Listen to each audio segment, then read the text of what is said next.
Hello everyone and welcome back to my channel, A Coder's Journey. I'm super excited to be kicking off a brand new series today where we're going to dive into the world of MSBuild in .NET. I've got a total of 10 episodes planned for this tutorial and we're going to spend pretty much all of our time right inside Visual Studio. So if MSBuild is something you've heard of but don't really know anything about, this is definitely the series for you. Learning MSBuild as the core build engine for .NET applications is absolutely crucial for any .NET developer, and it's a skill that would really come in handy down the road. As always, you can find a link to all the solution files for this episode and the upcoming episodes right down in the description below. And while you're there, I've also pinned some relevant playlists from my channel, A Coder's Journey, that can really help take your learning to the next level. So feel free to browse those and give them a watch as well. If you enjoy my videos and want to show your support, please don't forget to hit that subscribe button, give the video a thumbs up, and share it with at least a couple of your friends. It really helps the channel out. So without any further ado, let's jump right into our first episode. Episode number 1 is about MSBuild and what MSBuild is all about. So first things first, what exactly is MSBuild? In very simple terms, MSBuild is the build engine for .NET projects. It's the silent workhouse that operates behind the scenes. Think of it like this. MSBuild reads your project files, which are typically those CSproj files you see.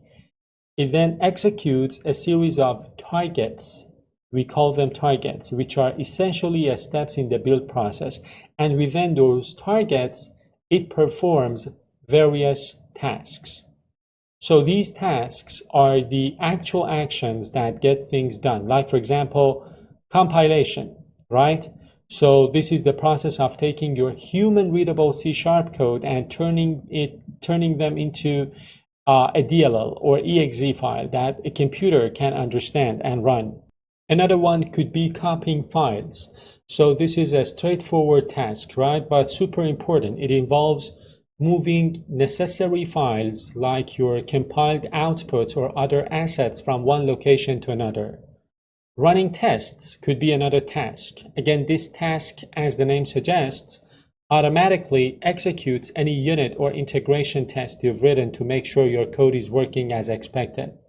Packaging, right? This is the process of bundling up your application and all its dependencies into a neat little package ready to be deployed or shared. So every single time you run a command like .NET Build, you're actually invoking MSBuild under the hood to handle all of this for you. So let's talk about some key concepts. Some of the key concepts that you need to know of if you really want to understand how MSBuild works behind the scenes. So as I said, MSBuild is the build engine for .NET applications, and there are some very important key concepts when you study MSBuild. The first one is your project file, so the CSproj file. This is an XML file that basically acts as the blueprint for your project. It defines what you need to build and how to build it. Then you've got targets. So these are the specific steps in the build process. Think of them as major milestones like build, clean, or rebuild. And then you've got tasks. So these are the individual actions that targets perform. For example, like CSC is a task, right? Which is responsible for compiling your C# code, while another task like copy, for example, copies files from one place to another. Now, the next thing that I want to talk about is the anatomy of a simple CSproj file. Take a look at this file, right? As I said, a CSproj file is, an XML file. So it's a very, this is a very basic example of a CSproj file, and we are going to talk about the different parts. So let's break down this, simple XML file and understand what each part is doing. The first thing that you can see is the project SDK. So this line tells MSBuild to use the standard .NET SDK tooling. This is a super important part that we'll come back to in a moment. The next part is this property group node or element. This is where you define properties for your project. You're, for example, setting the target framework or specifying the root namespace. And finally, you've got this element, item group. This is where you list various items like NuGet packages, files, or project references. In this case, we're including the Fluent validation package. And of course, if you want to see the CS proj file of your application, you can double click your application, your project in Solution Explorer. So right now I've got my API and two class libraries. If I double click my project, I can see the CS proj file. So this is how you can, see the CS proj file.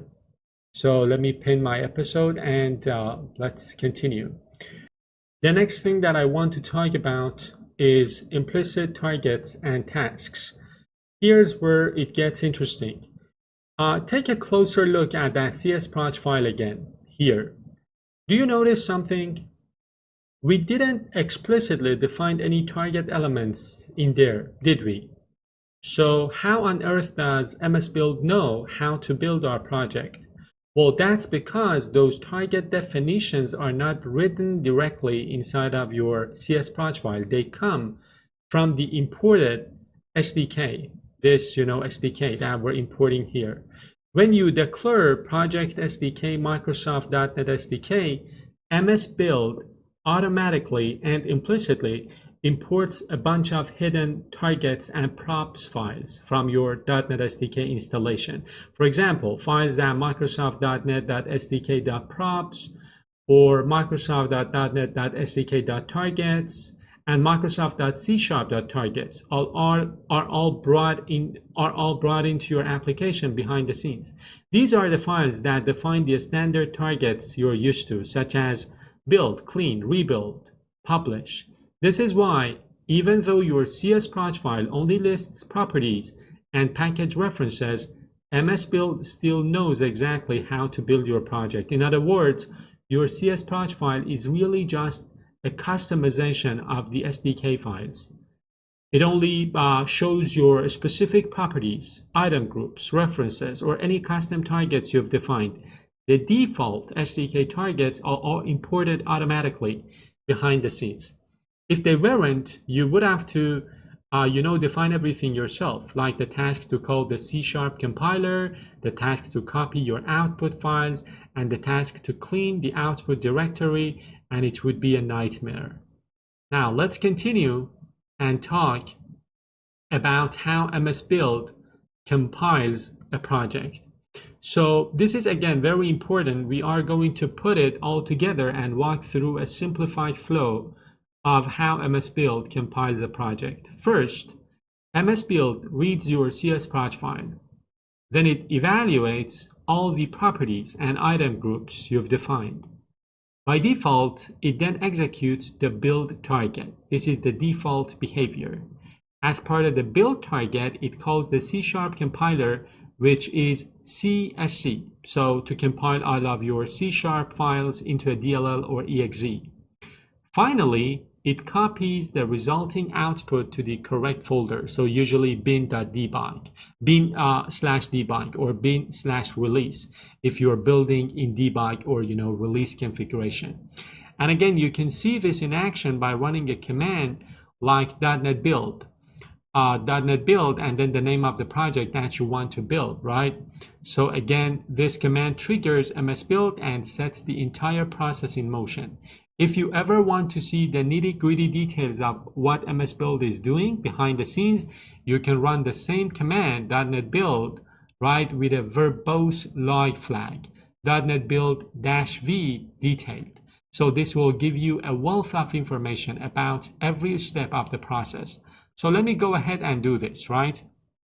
Basically, I can go to this domain project, which is empty for now, and I can navigate to bookstore domain and .NET Build it.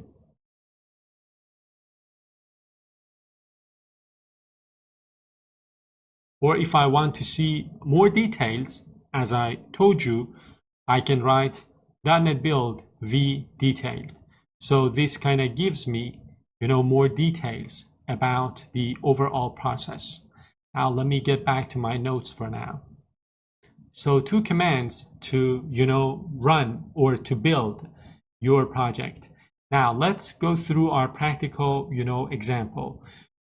It's time to get our hands dirty, right? With a little practical exercise. I want you to open your terminal and follow along as we set up a multi-project solution, which I have already done. So again, this is a simple, solution setup with an API project and 2 class libraries called bookstore.domain and bookstore.application. And I've got my API. And of course, I've got, a simple reference as well. So I suppose you are already, familiar with setting up a solution in Visual Studio. And again, as for the reference, we're adding a reference from our application project to our domain project, since the application layer will depend on the domain, right? And finally, we can, build the entire, solution using .NET Build bookstore.sln. So let me open up this one more time, and then I can go ahead and .NET Build my bookstore.sln file. So once the build is complete, you can, verify the output. Again, as you can see here, the projects are built. You should be able to navigate to the bin debug folder inside of, the different project that this solution hosts, and see the compiled, DLL files. So this was, the simplest workflow of creating a solution, adding some projects, and then building the whole solution. What did we talk about in this episode? That's it for the first episode. Again, very easy peasy, right? Let's do a quick recap of what we covered today. We learned that MSBuild is the build engine behind .NET-based applications. And again, I told you that it's such an important tool for any .NET developer. We explored the fundamental structure of a CS project file and its core elements: project, property group, item group, and so on. We built our very first multi-project solution from the command line. I showed you the commands that you can run to set up that solution. And as I told you, I have already set up that solution to save us a little bit of time. And then we gained a basic understanding of the MSBuild flow. So from evaluating the project file to executing the build target to performing specific tasks and finally producing the output. Thank you so much for joining me on this journey, and I can't wait to see you in the next episode. Happy coding.